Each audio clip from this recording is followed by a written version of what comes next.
Hello everyone. तो ये है क्लास 10th का heredity chapter. Heredity chapter genetics के अंदर आता है, बायो का लास्ट चैप्टर है। इसके अंदर अपन सारी चीजें कवर करेंगे जो एनसीईआरटी के अंदर होंगी नोट्स के थ्रू। तो देखते हैं हेरिडिटी क्या होता है। हेरिडिटी का मेन पर्पज जो है वो ये है कि जो कैरेक्टर्स जो होते हैं, तो पेरेंट्स के जो कैरेक्टर्स होते हैं, यानी कि लाइक अपने पेरेंट्स के कैरेक्टर्स, यानी कि उनमें जो लक्षण है, उनके जो ट्रेड्स हैं, उनका हम में आना। लाइक अगर हमारे पेरेंट्स की आंखों का रंग ब्राउन है और अगर हमारा भी ब्राउन है, तो यानी कि वो कैरेक्टर उनसे हम में आया है। हमारे अगर ईयर पिन्नाएं, ईयर लोब्स वगैरह अटैच्ड हैं या फिर फ्री है, कई के फ्री भी होते हैं, कई के ऐसे चिपके हुए भी होते हैं। एनसीईआरटी में फोटो दे रखा है। तो वो भी क्या होता है, जेनेटिकल ट्रेड होता है। तो जेनेटिकल ट्रेड या हेरिडिटी का मीन्स है कि जेनेटिकल कैरेक्टरिस्टिक का या जेनेटिक मटेरियल्स का उसके ऑफ स्प्रिंग बच्चों में ट्रांसफर होना हेरिडिटी कहलाता है। अब हर एक बच्चा जो होता है या हर एक ऑफ स्प्रिंग जो होता है, प्लांट्स की बात करें चाहे एनिमल्स की बात करें, वो एज इट इज सेम नहीं होता अपने पेरेंट्स से या अपनी स्पीसीज में सबसे सेम नहीं होता। उसी चीज को अपन कहते हैं वेरिएशंस। तो वेरिएशंस क्या होते हैं? वेरिएशंस यानी कि वो जो अपनी स्पीसीज से डिफर करता है, उसे अपन कहते हैं वेरिएशन।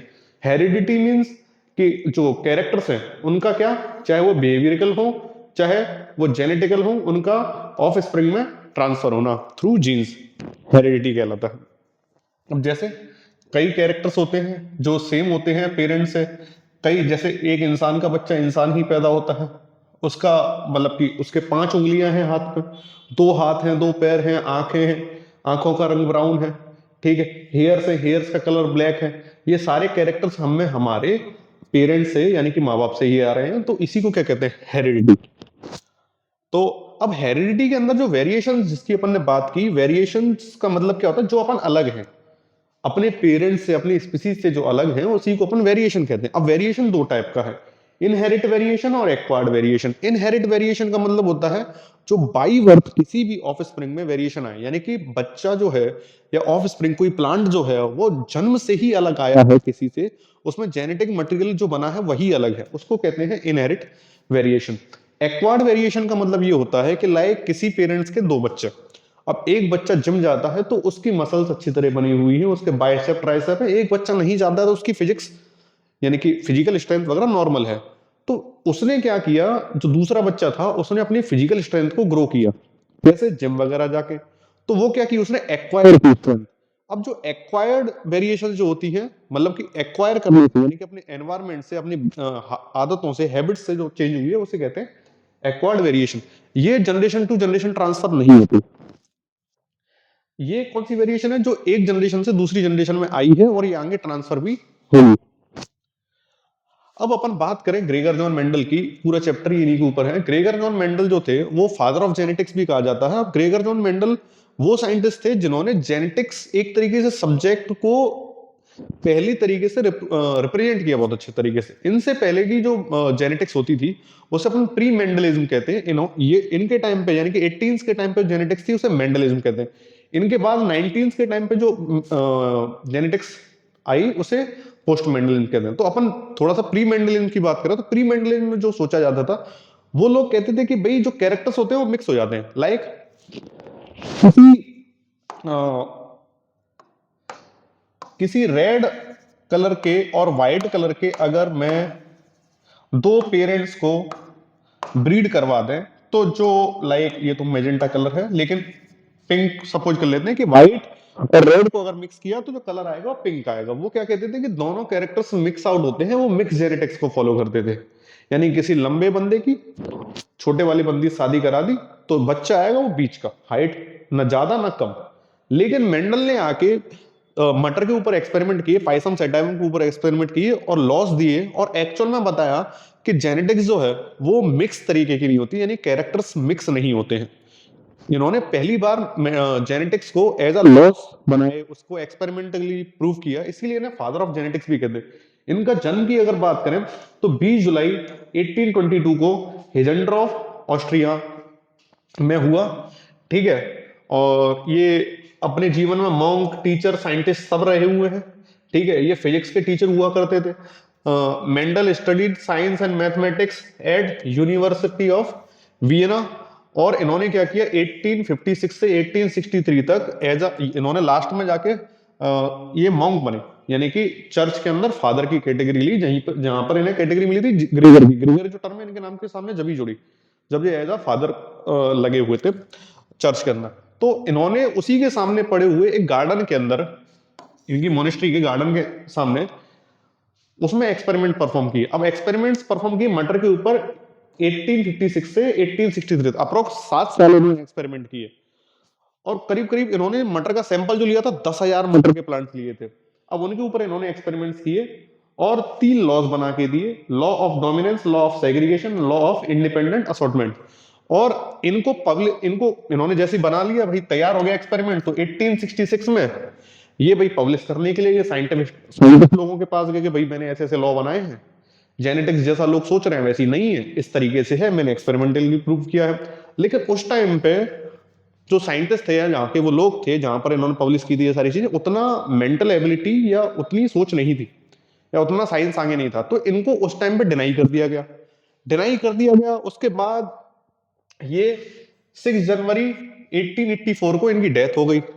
लेकिन इनके जन्म के करीब करीब 15-16 साल बाद 1900 के आसपास 3 साइंटिस्ट आए, कार्ल कोरेंस, ह्यूगो डी ब्रेज और एरिक वॉन शेमा। ये सब अलग अलग जगह के थे, ये भी एक्सपेरिमेंट जेनेटिक्स के ऊपर ही कर रहे थे। लेकिन इनके जेनेटिक्स के जो रिजल्ट थे वो मेंडल से मैच हो रहे थे। तो इन्होंने ही ये लॉस मेनली उन्होंने ही बनाए, मेंडल ने एक्सपेरिमेंट परफॉर्म किया था। लेकिन उन्होंने लॉस बना के मेंडल के लॉ के नाम से ही दे दिया, क्योंकि मेजरली जो काम जो किया था वो मेंडल ने किया था। तो Carl Correns, Hugo de Vries और एरिक वॉन शेमाग ने मेंडल के जो रिजल्ट्स थे उनको सेम मिलने की वजह से उन्होंने उसी के नाम पे इन 3 लॉस को दिया। अपन आगे जाके देखेंगे भी ये लॉ कैसे काम करते हैं। मेंडल ने मेनली मटर के पेड़ को चुनने के पीछे उसके 2-3 रीजंस थे मेन। पहला रीजन तो यही था कि भाई जो मटर के अंदर जो कैरेक्टरिस्टिक थे, यानी कि उसके जो लक्षण थे वो क्लियर दिखाई देते थे। यानी कि मटर जो है या तो वो येलो कलर की है या फिर ग्रीन कलर की है, उसका जो शीड है वो या तो रिंकल्ड है या फिर राउंडेड है। रिंकल्ड मतलब सुकड़ा हुआ है, राउंडेड मतलब गोल है, ठीक है। तो एक तो कैरेक्टर क्लियर दिखाई देते हैं। मटर के प्लांट की हाइट या तो लंबी है या फिर डॉर्फ है, बॉनी है। दूसरा था उसका लाइफ स्पान। लाइफ स्पान मतलब जीवन काल, यानी कि बर्थ से डेथ तक का टाइम को लाइफ स्पान कहते हैं। लाइफ स्पान उसका बहुत कम था, 6 महीने के आसपास ही था। अब उससे फायदा क्या है, अगर अपन ने कोई प्लांट ले लिया, एक नीम का प्लांट ले लिया या फिर बनियान ट्री ले लिया, बर्गर का पेड़ ले लिया, 400 साल, नीम का पेड़ 100 साल। अब इनका लाइफ स्पान ही इतना है कि साइंटिस्ट खुद मर जाए, उसके आने वाली पीढ़ियां भी आ जाए, तो भी वो रिजल्ट तो नहीं देख पाएंगे।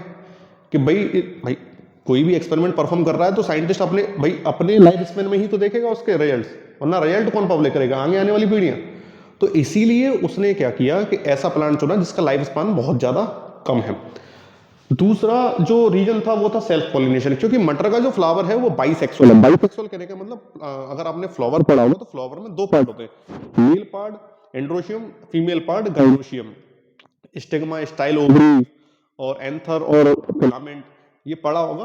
तो उसमें दोनों तरीके के बाइसेक्सुअल था, यानी कि दोनों मेल और फीमेल पार्ट प्रेजेंट थे, इसलिए सेल्फ पॉलिनेशन हो सकता था। यानी कि पोलन ग्रेन जो होता है उसको स्टिग्मा तक पहुंचाना आसान था, यानी कि एक ही प्लांट के को पहुंचाया जा सकता था स्टिग्मा तक। शॉर्ट लाइफ स्पान हो गया। Produce large number of seed. मटर का पेड़ काफी ज्यादा नंबर में, एक मटर के अंदर ही 7-8 बीज होते हैं, तो बहुत सारी मटर लेंगे तो एक पेड़ के अंदर ही बहुत सारी मटर आएंगी तो बहुत सारे बीज होंगे। इजी ग्रो और मेंटेनेंस। बहुत छोटे पेड़ थे, छोटे पेड़ होते हैं मटर के, छोटे से एरिया, मतलब ज्यादा बड़ा एरिया भी नहीं चाहिए। एक नीम का पेड़ ले लिया भाई, एक गार्डन में वही उग पाया। तो क्योंकि बहुत छोटी जगह पे बहुत सारे प्लांट्स उगाए जा सकते हैं, मेंटेनेंस काफी इजी था। और इसके कैरेक्टर्स जो थे वो स्टेबल रहते थे, ज्यादा चेंजेस इनमें नहीं आते थे। ये कुछ प्रॉपर्टीज थी जो लिखी थी। अब मेंडल ने क्या क्या टेक्निक्स यूज की थी अपने एक्सपेरिमेंट्स के थ्रू। पहली टेक्निक जो यूज की थी वो की थी आर्टिफिशियल पॉलिनेशन। आर्टिफिशियल पॉलिनेशन का मतलब कि मेंडल को पता था कि भाई मुझे एक प्लांट ये लिए, एक प्लांट ये लिया, अब इन दोनों को कैरेक्टर्स ही चाहिए मुझे आगे वाले में। तो वो क्या करता था कि एक प्लांट के तो एंथर को उड़ा देता था, यानी कि मेल पार्ट एंथर को उठा दिया, दूसरे पार्ट में से गाइनोशियम को उठा दिया। अब उससे पोलन ग्रेन को लेके इस वाले के गाइनोशियम पे पहुंचा दिया, पॉलिनेशन करा दिया अपनी इच्छा से, तो उसको बोलते थे आर्टिफिशियल पॉलिनेशन। तो पहला तो आर्टिफिशियल पॉलिनेशन कराया था। सेल्फ पॉलिनेशन का भी यूज किया था। सेल्फ पॉलिनेशन यानी प्लांट जिस प्लांट का था उसी प्लांट पे हो जाए। सिलेक्टिव कॉन्ट्रास्टिक कैरेक्टरिस्टिक, यानी कि इसने अपने एक्सपेरिमेंट में कुछ ही कैरेक्टर्स थे जो चुने थे, 7 कैरेक्टर्स जो थे पी के इसने चुने थे, केवल उन्हीं पे ध्यान दिया था इसने, बाकी किसी कैरेक्टर्स पे ध्यान नहीं दिया था। अगला जो था यूजिंग प्योर ब्रीड। अब प्योर ब्रीड इसने कैसे बनाई वो अपन आगे देखेंगे कि प्योर ब्रीड कैसे बनती है।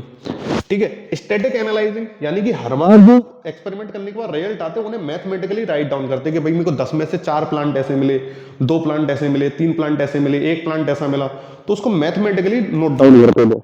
लार्ज नंबर ऑफ सैंपल्स, 10,000 के आसपास प्लांट्स पर किया था। स्टडी एक ट्रेड को, एक कैरेक्टर को एक ही टाइम पे, यानी कि एक बार एक्सपेरिमेंट कर रहे हैं तो केवल एक ही ट्रेड को स्टडी करेंगे। और इन्होंने बैगिंग एंड टैगिंग मेथड भी यूज किया था, यानी कि अगर किसी का पॉलिनेशन करा दिया तो उसको पॉलिथीन का बैग लगा देते थे, उस पर टैग लगा देते थे कि भाई इसका क्रॉस वगैरह करा दिया, इस प्लांट से कराया, तो बैगिंग एंड टेक्निक का भी यूज किया था। अब उसने ये 7 कैरेक्टर्स चुने थे, फ्लावर कलर, पर्पल, व्हाइट, ये सारे कैरेक्टर्स हैं। अपन को जो कैरेक्टर्स मेनली याद रखने हैं वो है पी कलर और पॉड कलर। पी कलर में क्या होता है, अपन पी कलर पे ही आगे जाके अभी एक्सपेरिमेंट्स करेंगे, उनको देखेंगे।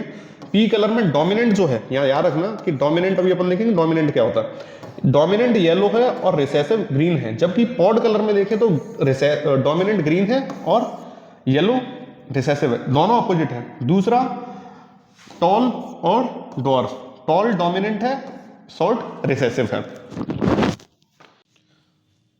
तो अपन बात करें एक सेल की, सेल के सेंटर में क्या होता है, न्यूक्लियस प्रेजेंट होता है। न्यूक्लियस के अंदर जेनेटिक मटेरियल जिस फॉर्म में प्रेजेंट होता है वो होता है क्रोमोसोम। जेनेटिक मटेरियल मींस जो जनरेशन टू जनरेशन ट्रांसफर हो, अपने माँ बाप से हम में, हमसे हमारे आगे वाली जनरेशन, तो उसको जेनेटिक मटेरियल बोलते हैं। ऐसे ही प्लांट्स में भी होता है। तो क्रोमोसोम के रूप में प्रेजेंट है जेनेटिक मटेरियल। जेनेटिक मटेरियल यानी क्रोमोसोम्स हम में कितने, तो 46 होते हैं। क्रोमोसोम कुछ ऐसा दिखाई देता है, फिर उसके अंदर डीएनए होता है। डीएनए के एक सेगमेंट को क्या कहते हैं, जीन कहते हैं। अब जीन का मतलब क्या है, जो एक कैरेक्टर को रिप्रेजेंट करे। कैरेक्टर मतलब कोई भी लक्षण हो सकता है, लाइक अपना स्किन कलर हो सकता है, हेयर का कलर हो सकता है, आइरिस का कलर हो सकता है, आई कलर बोले, ठीक है। अपना जो ईयर लोब्स है ये अटैच्ड हो सकते हैं, ईयर पिन्ना डिटैच्ड हो सकता है, फ्री हो सकता है। ये सब क्या है, जेनेटिकल कैरेक्टर्स हैं जो कि एक जनरेशन से दूसरी जनरेशन आते हैं। तो इनको जो रिप्रेजेंट करता है डीएनए में, उसी सेगमेंट को क्या कहते हैं, जीन कहते हैं। जीन के भी 2 तरीके के रिप्रेजेंटेशन होते हैं, यानी कि हाइट कलर की भी बात कर लें, आंख के कलर की बात करें तो ब्राउन हो सकता है, ब्लैक हो सकता है। तो जीन के भी रिप्रेजेंटेशन होते हैं, उन्हीं को एलील्स बोलते हैं। तो अभी अपन एक एक करके डेफिनेशन करके देखेंगे। तो एक सेगमेंट क्या है, जीन। तो काफी सारी डेफिनेशन है जो एक एक करके अपन को देखनी है, एक एक करके इन सभी डेफिनेशंस को देखते हैं। तो जीन क्या है, a gene is the smallest unit of heredity. Heredity की यूनिट पूछी जाती है तो gene, present on chromosome. It control specific characters या ट्रेड्स, ये हो सकता है हाइट हो, आई कलर हो, स्किन कलर हो। Every trait controls by pair of genes, जो भी ट्रेड होता है वो एक पेयर ऑफ जीन से कंट्रोल होता है। वन फ्रॉम ईच पेरेंट्स, यानी कि हाइट का जो जीन है वो एक, लाइक मेरे अंदर एक फादर से आया होगा, एक मदर से आया होगा, तो जीन जो है दोनों से आए होंगे। एलील्स क्या कहते हैं, अब एलील्स का मतलब ये होता है, जैसे अगर डीएनए को ड्रॉ करें तो कुछ इस तरीके से, अब जीन्स की अगर बात करें, हाफ मेल से और हाफ फीमेल से, अब एक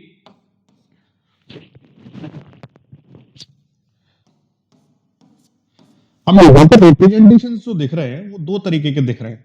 यहां पर अगर मैं इसे एक हाइट का जीन मान लूं, एक सेगमेंट मान लूं, तो इसमें 2 तरीके के इसके रूप दिख रहे हैं। मेरे को एक कैपिटल टी दिख रहा है और दूसरा भी कैपिटल टी दिख रहा है। Capital T is represented tall height, यानी कि लंबी हाइट को रिप्रेजेंट कौन करता है, कैपिटल से रिप्रेजेंट करेंगे, और स्मॉल हाइट को स्मॉल लेटर से ही रिप्रेजेंट करेंगे। तो यहां पर एक रिप्रेजेंटेशन इसका कैपिटल है, दूसरा भी रिप्रेजेंटेशन इसका कैपिटल है। यहां पर अगर इस वाले में देखें तो एक कैरेक्टर कैपिटल है, एक कैरेक्टर स्मॉल है, यानी कि जीन के जो रिप्रेजेंटेशंस होते हैं उन्हीं को क्या कहते हैं, एलील्स बोलते हैं। तो एलील्स समझ में आया होगा। कैपिटल टी रिप्रेजेंट्स करेगा टॉल को, अभी अपन मटर के प्लांट की बात करें, और स्मॉल टी रिप्रेजेंट्स करेगा किसको, डॉर्फ को।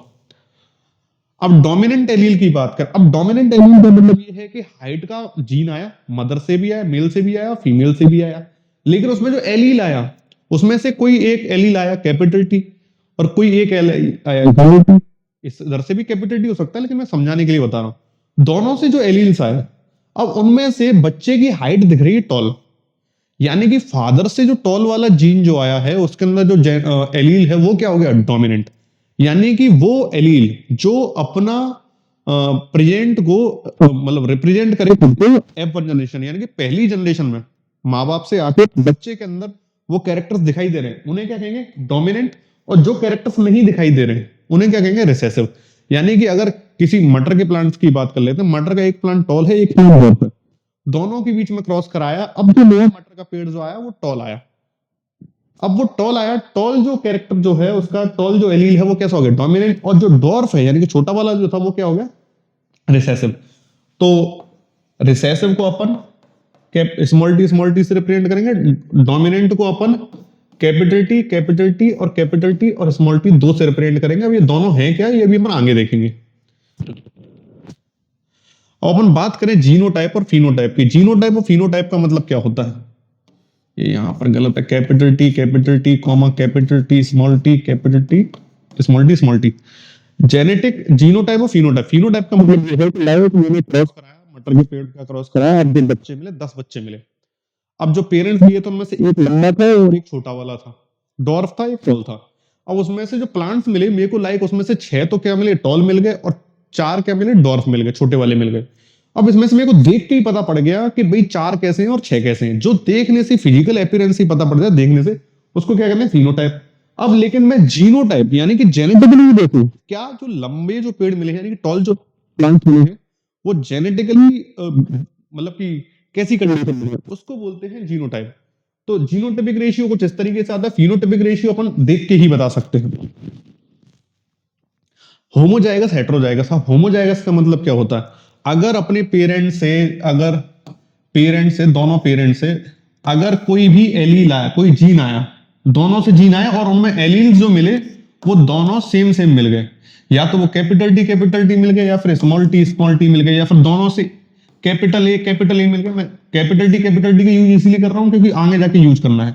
या फिर कैपिटल ए मिल गए, या फिर स्मॉल ए मिल गए। कहने का मतलब क्या है, a zygote या फिर a spring which have similar kind of alleles is called homozygous। यानी कि पेरेंट्स से जो एलील्स आए हैं जीन के थ्रू वो दोनों सेम हो तो उसे क्या कहते हैं, होमोजाइगस।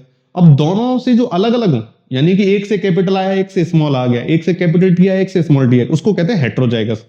तो होमोजाइगस और हेट्रोजाइगस, और होमोजाइगस को ही अपन प्योर ब्रीड कह देते हैं और हेट्रोजाइगस को ही अपन हाइब्रिड बोलेंगे। अभी आगे जाके भी अपन देखेंगे। ट्रेड्स क्या होते हैं बेटा, ट्रेड्स कहते हैं कैरेक्टर्स को। एक उसके अंदर कैरेक्टर्स कैसे कहते हैं, हाइट एक कैरेक्टर है, आई कलर एक कैरेक्टर है, सीड्स शेप एक कैरेक्टर है।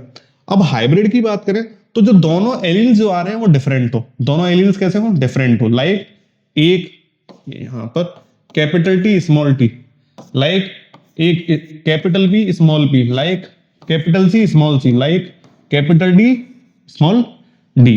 तो दोनों कैरेक्टर्स अलग अलग है, एक कैपिटल है एक स्मॉल है, तो उसको हाइब्रिड कहेंगे। दोनों प्योर कब बोलेंगे, जब दोनों ही क्या हो, same. Capital T small T small capital A small A, यानी कि होमोजाइगस कंडीशन को ही अपन क्या कहते हैं, प्योर ब्रीड। क्रॉस की बात करें, क्रॉस का मतलब क्या है, प्लांट्स के अंदर क्रॉस रिप्रेजेंट करता है कि दोनों प्लांट्स के बीच में मेटिंग कराई और उनके ऑफस्प्रिंग को गेट किया, ठीक है, तो उसको कहते हैं क्रॉस, या फिर ब्रीडिंग भी कह देते हैं। F1 जनरेशन या फर्स्ट जनरेशन या फीलियल जनरेशन किसे कहते हैं, पेरेंट्स के बीच में क्रॉस कर, पेरेंट्स के बीच में क्रॉस करा के जो पहला ऑफस्प्रिंग मिला या पहली जनरेशन जो मिल गई उसी को क्या कहते हैं, फर्स्ट जनरेशन। जो अभी अपन को मेंडल के एक्सपेरिमेंट में देखेंगे। सेकंड जनरेशन यानी कि F1 जनरेशन का भी क्रॉस करा दी, यानी कि लाइक हमारे पेरेंट्स से हम आए, हम कौन हो गए, फर्स्ट जनरेशन। हमारे भी या किसी के साथ भी जो बच्चे होंगे वो कौन सी होगी, सेकंड जनरेशन होगी। तो फर्स्ट जनरेशन क्या है, पेरेंट्स के बीच में क्रॉस कराया, जो जनरेशन मिली फर्स्ट जनरेशन। अब फर्स्ट जनरेशन के लोगों के बीच में क्रॉस करा, प्लांट्स के बीच में क्रॉस करा, देन मिलेगी सेकंड जनरेशन। अब अपन बात करें मेंडल के एक्सपेरिमेंट्स के। मेंडल ने दो किए तो बहुत थे, लेकिन ठीक है 10th के अंदर दो ही दे रखे। एक था मोनोहाइब्रिड क्रॉस, एक था डाइहाइब्रिड क्रॉस। मोनोहाइब्रिड क्रॉस पर दो लॉस थे, यानी कि पहले एक्सपेरिमेंट किया और फिर उससे दो लॉस बनाए। एक था लॉ ऑफ डोमिनेंट और लॉ ऑफ सेग्रीगेशन, ये एक एक करके देखते हैं। और डाइहाइब्रिड लॉ पे बेस्ड था लॉ ऑफ इंडिपेंडेंट असाइनमेंट। याद रखना, पूछा जाता है कि लॉ ऑफ डोमिनेंट कौन से एक्सपेरिमेंट पे बेस्ड है, तो मोनोहाइब्रिड क्रॉस पे बेस्ड है। ये है एक्सपेरिमेंट दोनों, ये क्या है, ये है लॉस। लॉ ऑफ सेग्रीगेशन किस पे बेस है? मोनो हाइब्रिड क्रॉस पे बेस है। और डाई हाइब्रिड क्रॉस पे कौन सा? Law of independent assortment. अब अगर अपन फर्स्ट देखें मेंडल का एक्सपेरिमेंट, तो मेंडल ने मोनो हाइब्रिड क्रॉस किया था। मोनो हाइब्रिड क्रॉस किसे कहते हैं? जब अपन किसी एक ही कैरेक्टर के लिए स्टडी के लिए, एक ही कैरेक्टर की स्टडी के लिए जब प्लांट्स के बीच में क्रॉस कराते हैं तो उसे कहते हैं मोनो हाइब्रिड क्रॉस। तो ये लिखा हुआ है, a mono hybrid cross is genetical cross between two individual considering only for one trait, two contrasting forms, यानी कि दो अलग अलग फॉर्म्स के लिए जो अलग अलग दिखाई देती हैं लेकिन एक ही कैरेक्टर। लाइक एक कैरेक्टर ले लिया हाइट, मेंडल ने भी हाइट ही लिया, हाइट ले लिया और हाइट के दो कॉन्ट्रास्टिंग रूप अपन को दिखाई दे रहे हैं, फॉर्म्स दिखाई दे रहे हैं, एक टॉल यानी कि लंबा वाला, एक डॉर्फ यानी कि छोटा वाला। ठीक है, तो उसने एक टॉल लिया था और एक डॉर्फ लिया था। डॉर्फ को स्मॉल टी से प्रिंट करेंगे, ये एक्चुअल में प्रिंटिंग में थोड़ी सी, वो एडिटिंग में थोड़ी सी दिक्कत हुई है। तो अपन ने एक लिया था होमोजाइगस टॉल कैपिटल टी और एक लिया था होमोजाइगस डॉर्फ, यानी कि प्योर टॉल और प्योर डॉर्फ लिए थे। प्योर कहने का मतलब ये है होमोजाइगस कंडीशन। एक्चुअल में दिमाग में क्वेश्चन आता है कि प्योर मिला ही कैसे, प्योर कैसे मिलता है? जब अपन क्रॉस कराते रहे, सेल्फ पॉलिनेशन मेंडल कराता रहा और एक टाइम के बाद प्लांट ने चेंज होने बंद कर दिया, लाइक टॉल ही टॉल मिल रहे थे फिर उससे आगे, तो उसने उसे कंसीडर कर लिया कि ये कैसा है, होमोजाइगस कंडीशन, प्योर में आ चुका। फिर जो क्रॉस करा रहा था, जब उसको डॉर्फ ही आगे मिलने लगे तो उसने क्या कंसीडर कर लिया कि ये प्योर कंडीशन में है। उसके पास कोई मशीन तो थी नहीं उस टाइम, इतनी एडवांस मशीन नहीं थी कि भी अपन होमोजाइगस और हेटेरोजाइगस आइडेंटिफाई करके बता सकें, तो अकेला क्रॉस ही ऐसा मेथड था। अब आगे जाके उसने जो एक्सपेरिमेंट परफॉर्म किया वो दो प्लांट्स में किया, एक होमोजाइगस टॉल और एक होमोजाइगस डॉर्फ। यहां पर अपन पेरेंट्स ले दें, पेरेंट्स की बात करें तो एक तो लिया था टॉल और एक लिया था डॉर्फ। टॉल का जो जेनेटिकल ट्रेड है वो कैपिटल टी है और डॉर्फ का जो है स्मॉल टी है। अब इनसे क्या बनेंगे? इनसे बनेंगे गैमेट्स। तो अपन गैमेट्स में क्या होता है, जेनेटिकल ट्रेड हाफ हाफ हो जाता है, यानी कि ये गैमेट बनेगा कैपिटल टी और यहां से भी गैमेट क्या बनेगा, कैपिटल टी, और यहां से भी गैमेट स्मॉल टी और स्मॉल टी। अब ये क्या बने हैं, ये हैं गैमेट्स। अब गैमेट्स के बाद क्या होगा, गैमेट्स के बाद यहां पर होगा, गैमेट्स के बाद यहां पर अपन फर्टिलाइजेशन कराते हैं। एक बार ये इससे मिल सकता है या फिर एक बार ये इससे मिल सकता है, एक बार इससे एक बार इससे। अगर हम इनका ट्रेड लिखें तो ये इसके साथ मिला तो कैपिटल टी स्मॉल टी, ये वाला इसके साथ मिला तो कैपिटल टी स्मॉल टी, ये वाला इसके साथ मिला, कैपिटल को अपन पहले लिखेंगे, स्मॉल को बाद में लिखेंगे, कैपिटल टी स्मॉल टी। अब ये क्या मिला, पेरेंट्स के बीच में क्रॉस कराने के बाद ये जनरेशन मिली, इसको बोलेंगे F1 जनरेशन। अब इसमें देखने को मिल रहा है, बाहर से देखने को मेंडल को मिला कि सारे ही प्लांट्स जो है वो कैसे मिल रहे हैं, टॉल। यानी कि उसने बोला कि F1 पीढ़ी का जो फिनोटाइपिक अपन देखेंगे वो F1 पीढ़ी का ऐसा मिलेगा कि सारे प्लांट्स ही कैसे मिलेंगे, टॉल। और जीनोटाइपिक रेशियो की बात करें तो जीनोटाइपिक रेशियो बताया था हेटेरोजाइगस टॉल। तो यहां पर यही लिखा हुआ है कि टॉल पेरेंट्स लिए और उनके बीच में जनरेशन कराया तो दोनों क्या मिले, सेल्फिंग कराने के बाद टॉल मिले। तो 100% टॉल का क्या था, फिनोटाइपिक रेशियो, और 100% ही क्या था, जीनोटाइपिक रेशियो। तो जीनोटाइपिक रेशियो कैसा था, हेटेरोजाइगस। यानी कि हेटेरोजाइगस कहने का मतलब ये सभी जो मिले थे कैपिटल टी स्मॉल टी मिले थे F1 जनरेशन में। तो F1 जनरेशन तो यहां तक दिखाई देगी। अब यहीं तक के लिए एक लॉ दिया था, law of dominant. Law of dominance क्या था, लॉ ऑफ डोमिनेंस था कि पेरेंट्स के बीच में क्रॉस कराने के बाद अपन को जो फर्स्ट जनरेशन में जो कैरेक्टर दिखाई दे रहा है उसे बोलते हैं डोमिनेंट, और जो नहीं दिखाई दे रहा है उसे कहते हैं रिसेसिव। इसी को कहा था लॉ ऑफ डोमिनेंस, जो कि मोनो हाइब्रिड क्रॉस के F1 जनरेशन के ऊपर बेस्ड है। अब F1 जनरेशन के जो प्लांट्स मिले सारे टॉल मिले, सारे ही ये क्या मिले, टॉल मिले। F1 जनरेशन के जो प्लांट्स मिले सारे टॉल मिले। अब बहुत सारे F1 जनरेशन के प्लांट्स लिए, अब इनके बीच में फिर क्रॉस कराया। अब इनके बीच में क्रॉस कराने का मतलब क्या था,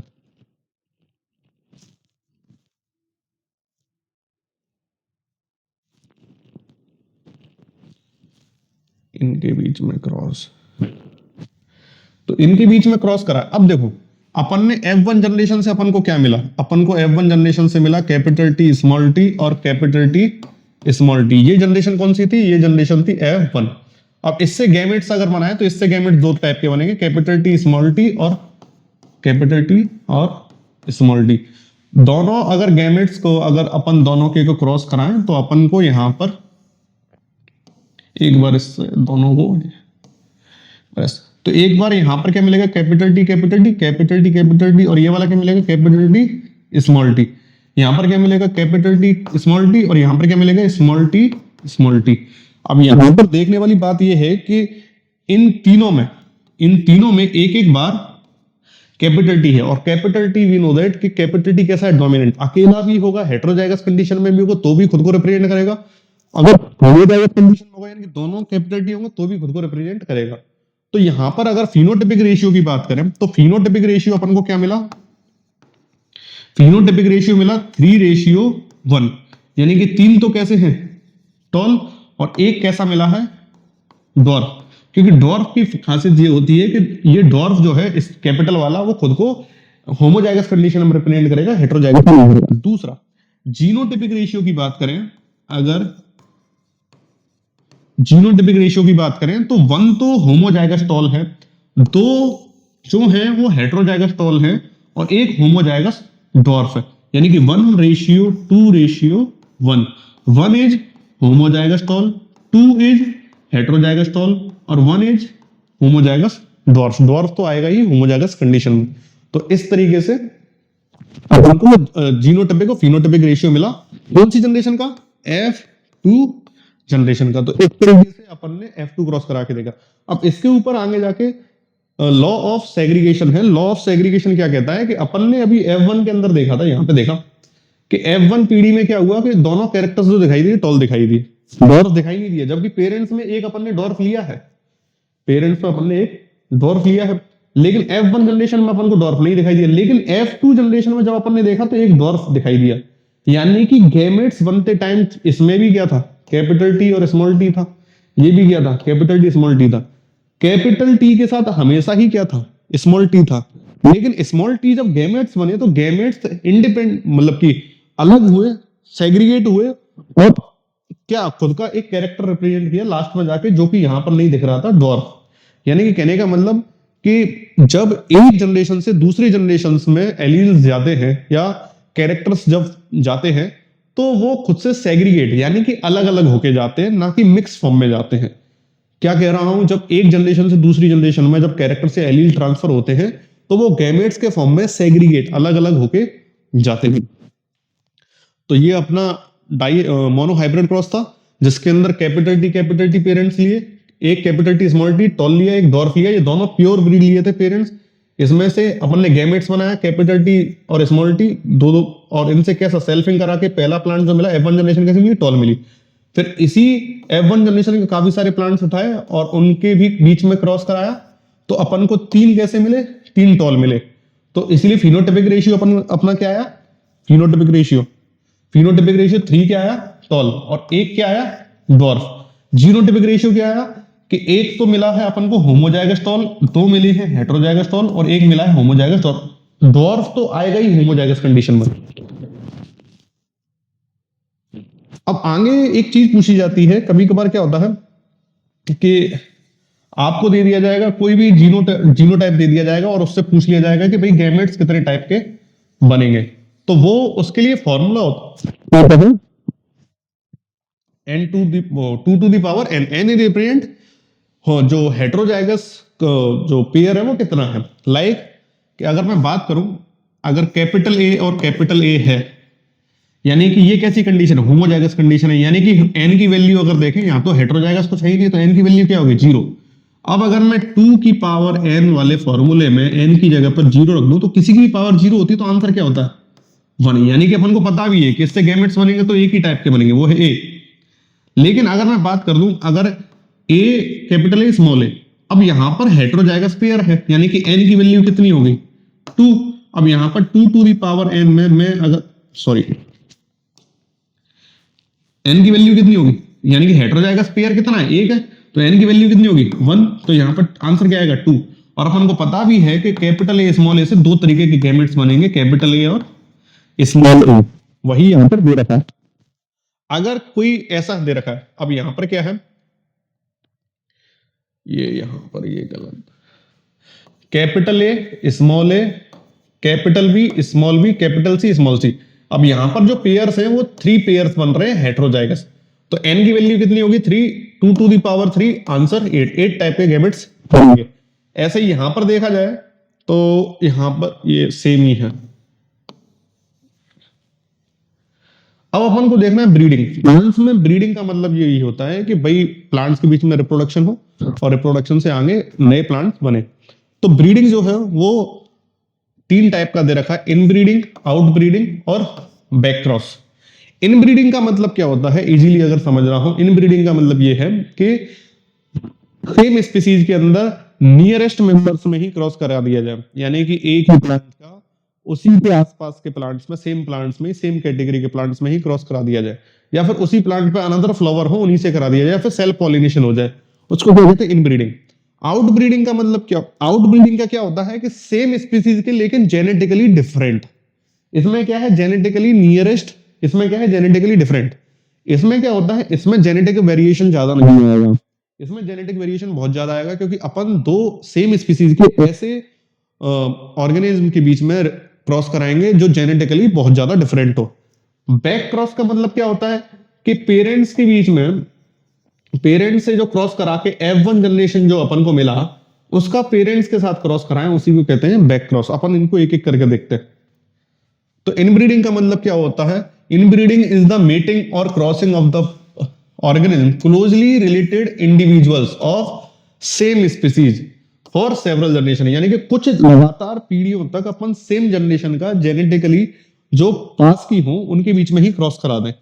अब वाई वी डू इनब्रीडिंग, क्यों जरूरी है, टू ऑब्टेन प्योर लाइन, यानी कि सपोज अपन को कोई अच्छा पेड़ मिल गया या फिर कोई अच्छा जानवर मिल गया जिसकी कैपेसिटी अच्छी, यानी कि आपने देखा होगा कि लोकल में क्या होता है कि कई गाय जो होती है वो अच्छा दूध देती हैं, तो अपन क्या करते हैं कि उनकी जो ब्रीडिंग होती है उनके पेरेंट्स को अपन संभाल कर रखें, उनके पेरेंट्स की वैल्यू बहुत ज्यादा होती है, क्योंकि उनसे जो बच्चे आए उनकी मिल्किंग की जो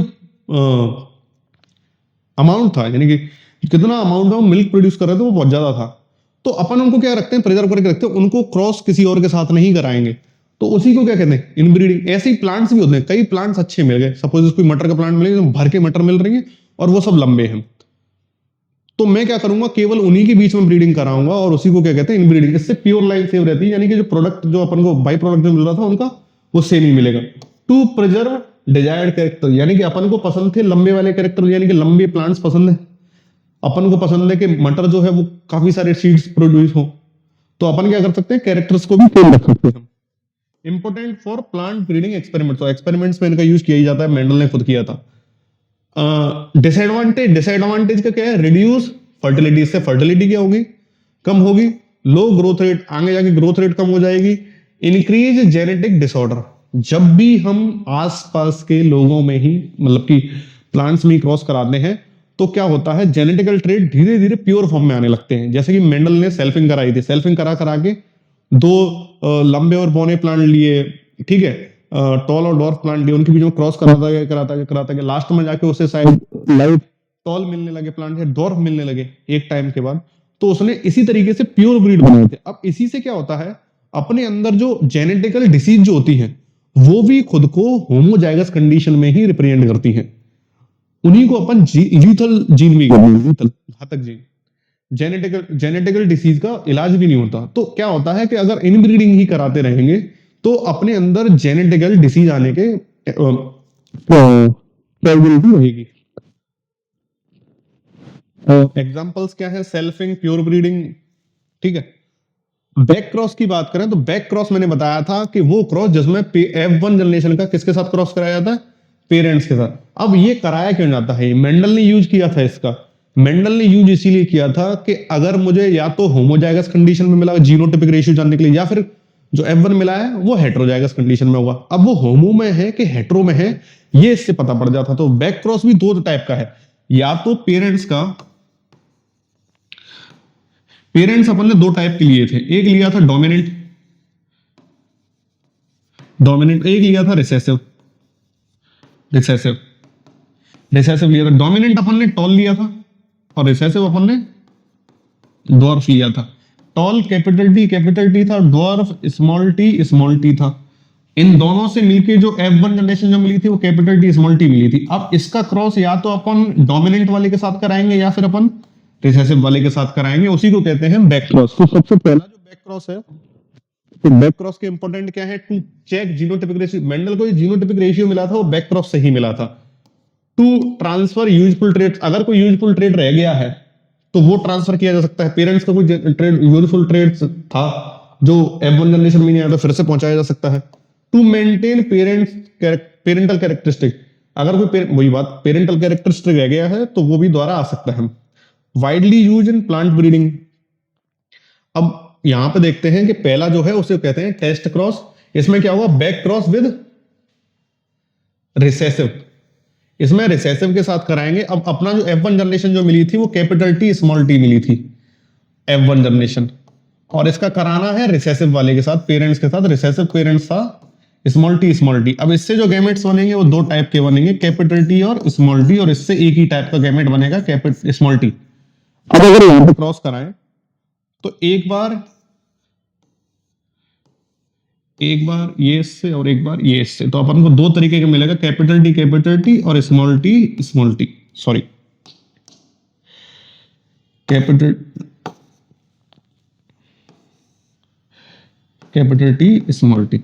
अब यहां पर जब मैंने क्रॉस कराया, अब मुझे नहीं पता था क्रॉस कराने के बाद F1 में मुझे होमोजाइगस मिला, हेटेरोजाइगस मिला, लेकिन मैंने जैसे ही रिसेसिव वाले पेरेंट्स के साथ इसका क्रॉस कराया, मेरे को एक कैरेक्टर दिखने मिला ड्वार्फ। अब ड्वार्फ जैसे ही मेरे को दिखाई दिया, मेरे को पता पड़ गया कि इसमें पहले से एक ड्वार्फ था। क्योंकि ड्वार्फ आएगा ही कब, क्योंकि ये तो हमने प्योर ब्रीड लिया ही था, यानी कि इससे तो दोनों तरीके के ये जो आ सकते हैं कैपिटल स्मॉल टी ही आ सकता है, लेकिन इससे स्मॉल टी आया है। जब आया होगा जब इसके साथ होगा, क्योंकि बाहर से टॉल देख के तो पता पड़ेगा नहीं। तो अपन को ये पता पड़ गया कि भाई जो F1 जनरेशन में जो कैपिटल टी स्मॉल टी आया, यानी कि टॉल प्लांट जो मिला है वो कैसा है, हेटेरोजाइगस है। Back cross with dominant. अब डोमिनेंट के साथ बैक क्रॉस कराएं, F1 जनरेशन में क्या मिला, कैपिटल टी स्मॉल टी, और डोमिनेंट कौन था, पेरेंट टॉल वाला। अब इसके साथ क्रॉस कर, इससे दो तरीके के गैमेट्स बनेंगे, कैपिटल टी स्मॉल टी, और इससे एक ही तरीके का गैमेट मिला, कैपिटल टी। यहां पर एक बार इससे क्रॉस कराया और एक बार इससे, ये दोनों गैमेट्स मिले capital T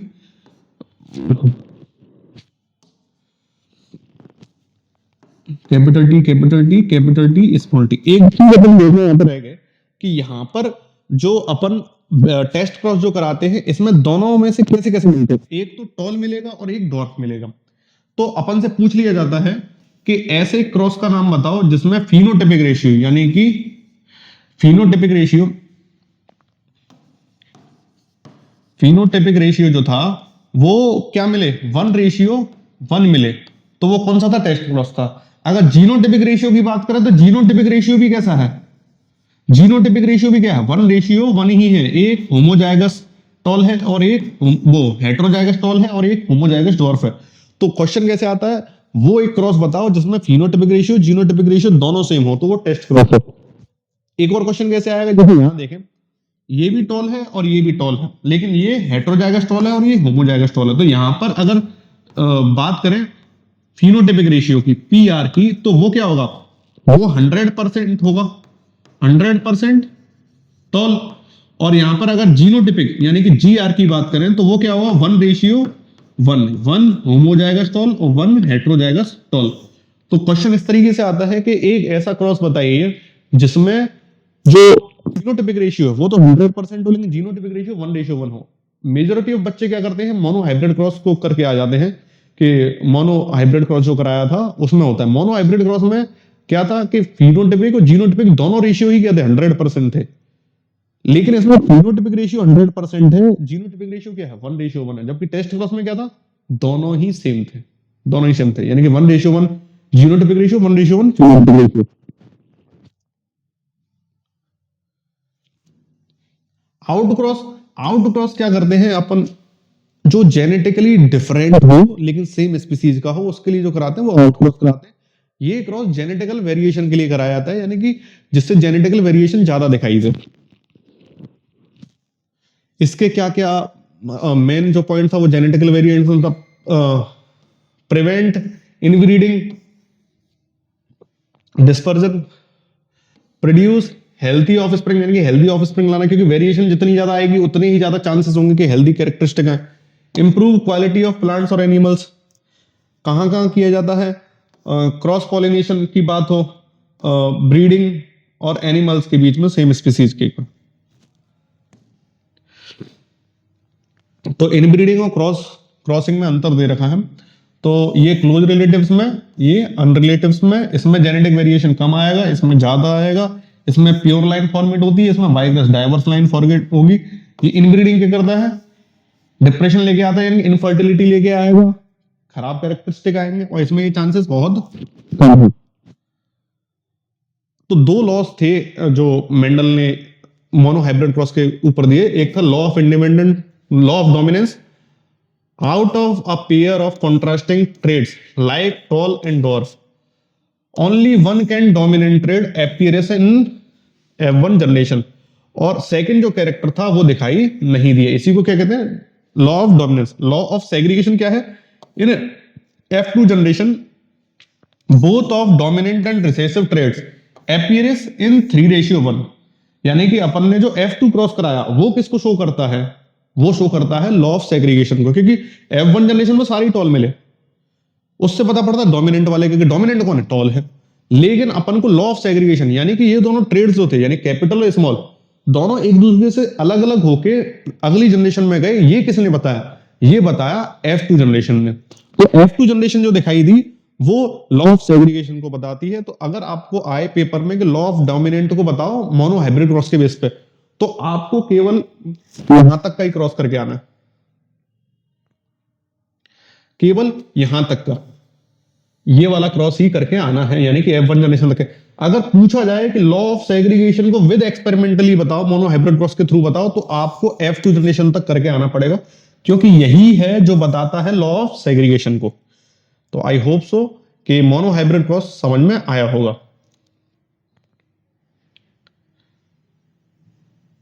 die hybrid cross की बात करें तो डाई हाइब्रिड क्रॉस अपन ने कराया था दो कैरेक्टर्स की स्टडी के लिए, जो क्रॉस कराया उसे कहते हैं डाई हाइब्रिड क्रॉस। उसके अंदर अपन ने दो कैरेक्टर्स कौन कौन से लिए थे, एक तो अपन ने सीड शेप लिया था और एक सीड कलर लिया था। सीड शेप में अपन ने लिया था राउंडेड कैपिटल आर और रिंकल्ड स्मॉल आर।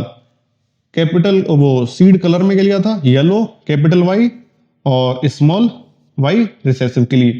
तो ये लिया था एक ब्लू राउंडेड, वो एक लिया था rounded yellow capital G capital Y, और एक लिया था रिंकल्ड ग्रीन, यानी कि स्मॉल जी स्मॉल वाई। तो अपन ने दो तरीके के ट्रेड्स लिए थे, यहां पर ये गलत है, small R small Y small Y. तो अपन ने लिया राउंडेड येलो और रिंकल्ड ग्रीन। यहां पर स्मॉल आर स्मॉल वाई, यहां पर ये जो मिला वो मिला small capital R capital Y small Y.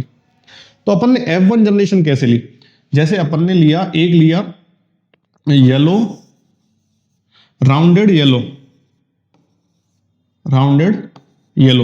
तो राउंडेड के लिए कैपिटल आर और येलो के लिए कैपिटल वाई, और रिंकल्ड ग्रीन के लिए क्या लिया, रिंकल्ड ग्रीन के लिए स्मॉल आर स्मॉल वाई। अब इन दोनों से अगर अपन गैमेट्स बनाए तो इससे एक ही टाइप का ट्रेड आएगा कैपिटल आर, और इससे भी कैसा आएगा कैपिटल वाई, और इससे कैसा आएगा स्मॉल, और इससे कैसा आएगा स्मॉल वाई। तो यहां पर ये एक गैमेट बना और यहां पर ये गैमेट बना, इससे ज्यादा टाइप का बन नहीं सकता। ये दोनों जब मिलेंगे तो जो F1 जनरेशन, ये क्या है गैमेट्स, ये क्या है पेरेंट्स, ये वाली जनरेशन क्या है पेरेंट्स। तो यहां पर जो मिला capital R capital Y small Y. अब यहां पर जो मिल रहा है एक कैपिटल वाई है, यानी कि ये राउंडेड होगा, और एक वो कैपिटल आर है, यानी कि ये राउंडेड होगा, एक कैपिटल वाई है, यानी कि ये रिंकल्ड होगा। तो पहली जो जनरेशन जो मिली F1 जनरेशन जो मिली, उसमें सारे प्लांट कैसे मिले, राउंडेड येलो। और जीनोटाइप की बात करें तो होमोजाइगस, वो हेट्रोजाइगस राउंडेड येलो। यहां पर ये कराया तो F1 पीढ़ी ये मिली। अब F2 पीढ़ी के लिए अपन ने इसी से गैमेट्स बनाए। अब F2 पीढ़ी के लिए जो गैमेट्स जो बनेंगे, यहां पर ये गलत है, जो F1 जनरेशन से जो मिला capital R small R capital Y small Y का क्रॉस कराया, capital R capital Y small Y. F1 generation अपन को क्या मिली थी, capital R capital Y small Y. अब इससे अगर अपन गैमेट्स बनाए, जैसे कि मैंने बताया था कि इसका फॉर्मूला क्या होता है, फॉर्मूला, अब इसमें दो पेयर है किसके, हेट्रोजाइगस के, तो n की वैल्यू कितनी होगी, दो। अब 2 टू दी पावर n में अगर मैं 2 की पावर 2 रख दूं तो आंसर क्या आएगा, 4। यानी कि 4 टाइप के गैमेट्स मिलेंगे। और वो गैमेट्स कौन कौन से होंगे, यानी कि एक बार capital R capital Y small Y. तो एक बार तो अपन कैपिटल आर ले लेते हैं, एक बार स्मॉल आर ले लेते हैं, तो एक एक बार दोनों ले ली। फिर देन अपन लेते हैं एक बार कैपिटल वाई, एक बार इसके साथ क्या ले लेंगे, कैपिटल वाई, और एक बार इसके साथ भी क्या ले लेंगे, कैपिटल वाई। फिर एक बार क्या लेंगे, इसके साथ भी स्मॉल वाई ले लेंगे, और एक बार इसके साथ भी स्मॉल वाई ले लेंगे। तो ये अपन को 4 टाइप के गैमेट्स यहाँ पे मिलेंगे। अब ये 4 टाइप के गैमेट्स जो मिले, अपन इन्हीं को मिक्स करके यानी क्रॉस करा के देखेंगे। अब क्रॉस कराने के लिए अपन, क्योंकि ये 4 टाइप के गैमेट्स मिले, एक पेरेंट तो ये हो गया, ऐसा ही एक और पेरेंट, 4 और 4 का मल्टीप्लाई करें तो 46 टाइप के क्रॉसेस होंगे। अगर अपन क्रिस क्रॉस मेथड से देखेंगे तो बहुत ज्यादा कंजेस्टेड हो जाएगा, तो अपन इसमें यूज करते हैं पुन्नेट चेकरबोर्ड। तो पुन्नेट चेकरबोर्ड कुछ ऐसा दिखाई देता है, जितने भी अपन गैमेट्स होंगे उसके हिसाब से बॉक्स बना लेंगे। तो अपने 4 टाइप के गैमेट्स मिले, तो 4 ये बॉक्सेस और 4 ऐसे रोज ले ली। यहां पर अपन इसको ऐसे रिप्रेजेंट करेंगे, एक मेल, ये मेल को रिप्रेजेंट करता है, और ये वाला फीमेल को रिप्रेजेंट करता है सिंबल। यहां पर जो गैमेट्स मिले, एक क्या मिला, कैपिटल वाई वो कैपिटल आर कैपिटल वाई, एक मिला स्मॉल आर कैपिटल वाई, और एक बार क्या मिला,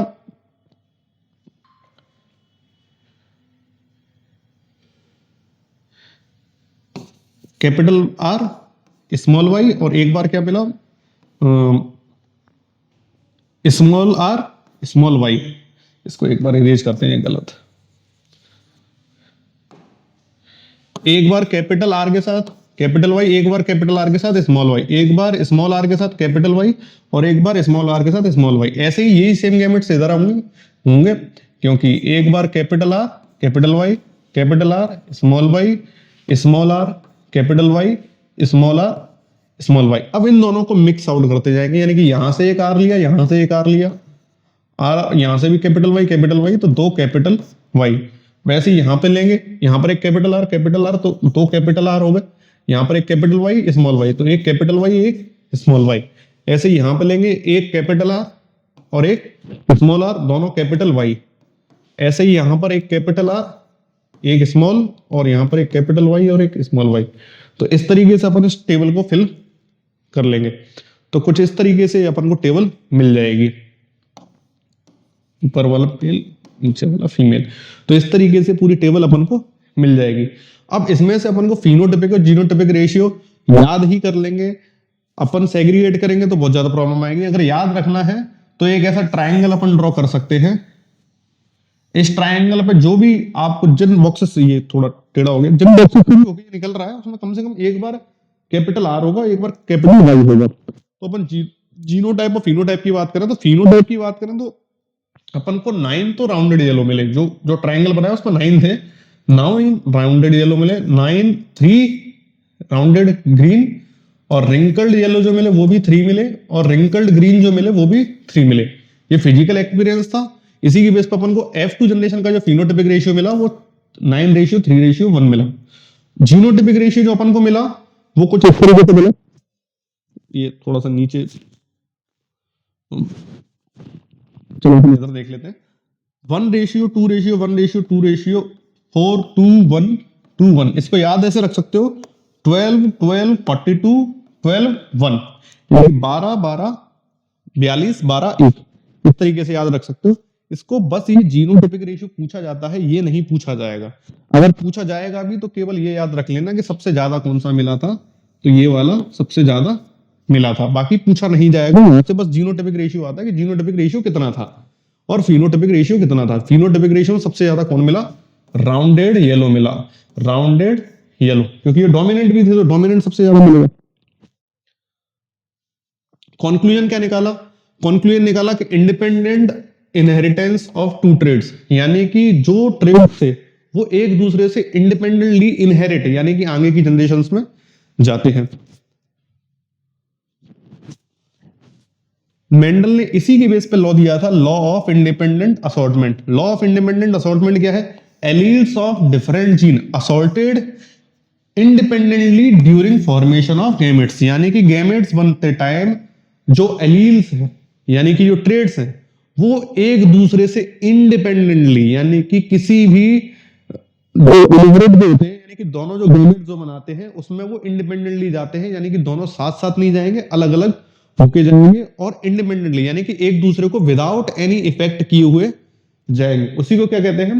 लॉ ऑफ इंडिपेंडेंट असॉर्टमेंट। और अपीयरेंस ऑफ न्यू कॉम्बिनेशन, और इससे क्या दिखाई देंगे? नए कॉम्बिनेशन दिखाई देंगे, जैसे राउंडेड ग्रीन, ये स्मॉल वाई है, ठीक है, और रिंकल्ड येलो, रिंकल्ड यानी कि स्मॉल आर, ठीक है। अब अपन सेक्स डिटर्मिनेशन की बात करें, यानी कि सेक्स डिटर्मिनेशन यानी कि मेल और फीमेल को पहचानना एक तरीके से। सेक्स डिटर्मिनेशन अपन बात करेंगे ह्यूमंस के अंदर, तो ह्यूमंस के अंदर मेल और फीमेल का फॉर्मेशन किस तरीके से होता है। तो ह्यूमंस के अंदर जेनेटिक मटेरियल यानी क्रोमोसोम जो होता है वो क्रोमोसोम्स कितने होते हैं? 46 होते हैं। अब 46 में से 22 जो है यानी कि 42 या 22 इन पेयर, वो कैसे हैं? वो यानी कि मेल और फीमेल दोनों में क्या होते हैं? सेम होते हैं, इसीलिए इन्हें ऑटोसोम्स कहते हैं। जबकि एक पेयर ऑफ क्रोमोसोम्स यानी कि दो क्रोमोसोम्स जो होते हैं वो दोनों में अलग अलग होते हैं, यानी मेल और फीमेल में सेम नहीं होते। तो कौन सा क्रोमोसोम है? मेल में वाई क्रोमोसोम और फीमेल में एक्स क्रोमोसोम, ये दोनों में सेम नहीं होते, ये डिफर करते हैं मेल टू फीमेल, तो इन्हें कहते हैं सेक्स क्रोमोसोम्स।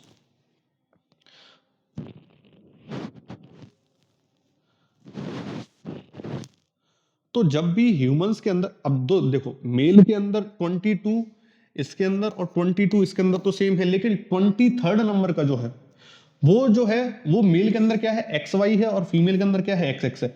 अब दोनों से जब गैमेट्स बनेंगे तो एक में एक्स जाएगा, एक में वाई जाएगा, एक में एक्स जाएगा, एक में वाई जाएगा। तो एक यानी कि एक बार ये वाला x इस वाले x के साथ, और एक बार ये वाला x इस वाले x के साथ, एक बार ये वाला y इस वाले x के साथ, एक बार ये वाला y इस वाले x के साथ। तो पहले वाला में दोनों में x x का फॉर्मेशन होगा, और दूसरे वाले में x y का और x y का। x y रिप्रेजेंट किसको करता है? बेबी को, मतलब बॉय बेबी को, यानी कि अपन को जो मिलेगा वो मेल मिलेगा, और x एक्सिस को रिप्रेजेंट करता है फीमेल को। तो अपन ने अभी देखा कि इसमें से हाफ जो है वो दो कैसे मिल रहे हैं? एक्स एक्स, और एक कैसा मिल रहा है? एक्स वाई, यानी कि 1:1 निकल के आता है।